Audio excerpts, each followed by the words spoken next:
Hello and welcome back to my channel.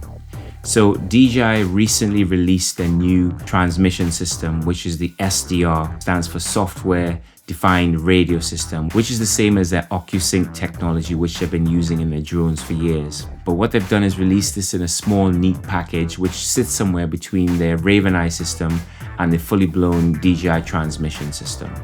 And as someone who independently shoots a lot of stock video, and I'm normally shooting by myself, I thought this could be an interesting upgrade to go from my Raven Eye system to the next system, particularly because it has an SDI in. Okay, so I won't go much into the technical specifications of the unit because there are a lot of YouTubers and even DJI themselves have done videos on that. But what I'll do is talk about the gotchas that I found in setting up this system, because I love DJI products, but perhaps some of these gotchas may also get you as well. So don't forget to stick around until the end, because I'm going to give you a bonus tip about monitoring on this system and other similar systems as well. So join me after the intro and let's get it.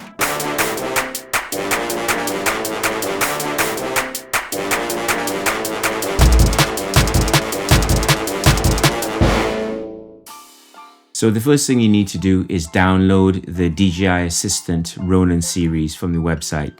Fairly straightforward. Download and install. What I was finding was that there were a lot of security issues when you were trying to install the software. So you can see I've downloaded it and I was talking about this wasn't a trusted site, etc.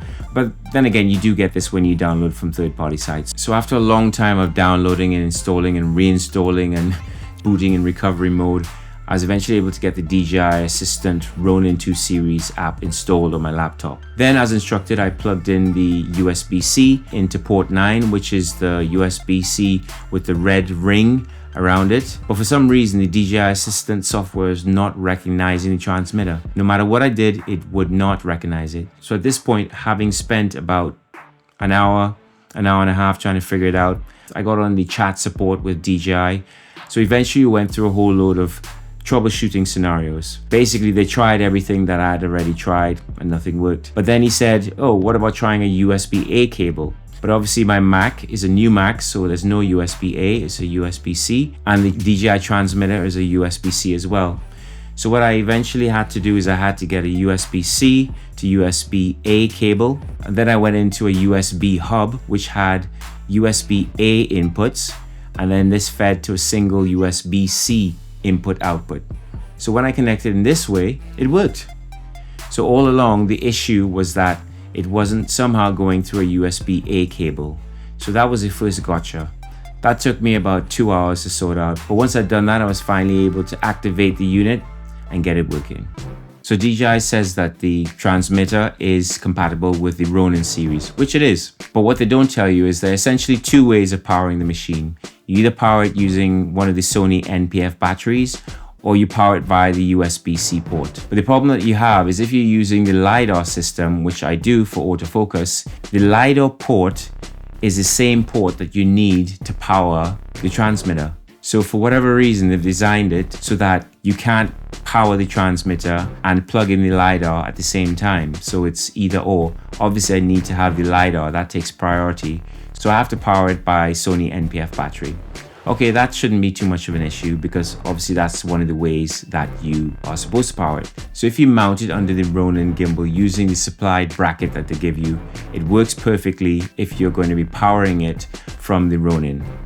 But the issue is, if you're going to be powering it from a Sony NPF battery, it doesn't work because of the height of the bracket. You've got to flip the unit over and it has to be upside down. So what that means is you can no longer have access or clear access to the screen. So the screen now, there's probably an inch distance between the bottom of the gimbal support and the actual screen. And this shouldn't be too much of an issue except that you can't see the screen. And so when you start the unit up or you change batteries because it runs out or what have you, you've got to press a cancel button so that you can bypass the linking. DJI seems to not have put in a feature which gives you an option to select automatic pairing of the receiver and the transmitter and receiver. So if you don't have either or. I'm assuming the same thing is happening with the receiver, but I can only speak about the transmitter. If you don't have a receiver, then what happens is every time you turn the unit on, for example, if you have to change batteries or something, then it says it needs to link with something. It needs to link with the other receivers. And if there's no other receiver, it just stays on this screen until you press cancel. So that's the second gotcha. So the third issue I have with the system isn't so much a gotcha, because DJI didn't actually promise, as far as I know, that they would provide this feature. And it's anamorphic D-squeeze. That is a big deal for me, because one of the reasons that I bought the Accsoon Cineview Nano is because it had anamorphic D-squeeze. I needed to be able to de-squeeze the images as I was transmitting it. And for whatever reason, DJI hasn't allowed that to happen in the Ronin app so far.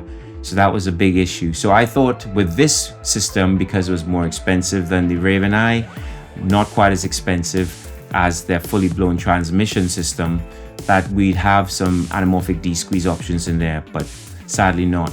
As you can see from this, the Accsoon Cineview Nano does beautiful D-squeeze, and not only does it give you variable D-squeeze options, but it also gives you cropping so that you can, for example, the way I use it is I de-squeeze to 1.5x, but because I'm going to be delivering mainly for 16:9, I can actually put a mat around it. So I have an adjustable mat which shows me only what's actually in shot once I'm de-squeezed, which is incredibly useful. So if this small unit, which is a lot cheaper than the DJI unit, has this feature, it would be great if DJI could update the software so we had anamorphic D-squeeze on the transmitter as well.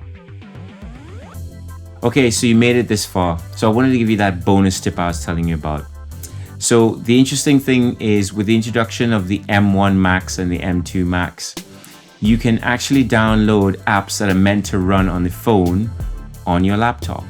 So what that means is you can download the Ronin app and you can run it on your laptop, or you can run it on your desktop. So therefore you can get a gigantic screen for absolutely nothing. And the great thing about this system is that you can broadcast to multiple Wi-Fi devices at once. So I can broadcast to my tablet, I can broadcast to my phone, I can broadcast to my laptop. So I say all this to say that these are the gotchas that I've had when setting up the new DJI SDR Transmitter. But like I said, I love DJI products, and I'm not saying that not to go and buy it or that I'm displeased with it. I'm really happy with it.